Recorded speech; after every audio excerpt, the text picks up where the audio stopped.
Ikra! Magbasa ka. Hindi ako marunong magbasa.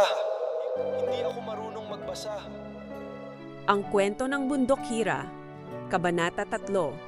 Sa isa sa mga gabi ng buwan ng Ramadan, habang nag-iisa ang propeta Muhammad sallallahu alaihi wasallam sa loob ng yungib ng Hira, biglang dumating ang Anghel Jibril alaihi salam.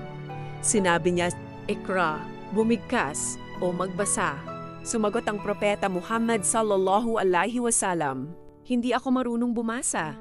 Muli siyang niyakap ni Jibril alaihi salam at inulit ang utos. 3 ulit itong nangyari. Pagkatapos nito, ipinahayag ni Jibril ang unang mga talata ng banal na Quran.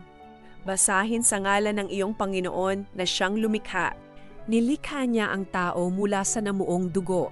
Basahin at ang iyong Panginoon ang pinakamapagbigay sa nagturo sa pamamagitan ng panulat. Itinuro niya sa tao ang mga bagay na hindi niya nalalaman.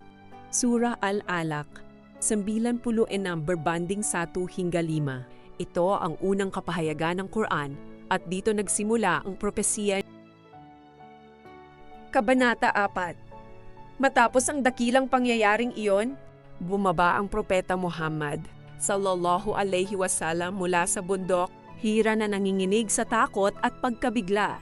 Pagdating niya sa bahay, sinabi niya sa kanyang asawa na si Khadija radhiyallahu anha, "Balutin ninyo ako." Balutin ninyo ako. Nang siya ay kumalma, ikinuwento niya ang lahat ng nangyari sa yungib ng Hira at sinabi niyang natakot siya para sa kanyang sarili.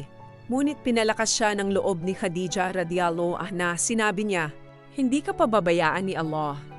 Ikaw ay nag-uugnay ng kamag-anak, tumutulong sa mahihirap, nagpapakain sa nangangailangan, at laging nagsasabi ng totoo." Si Khadija radhiyallahu anha ang unang taong naniwala sa propesiya ng propeta Muhammad sallallahu alaihi wasallam.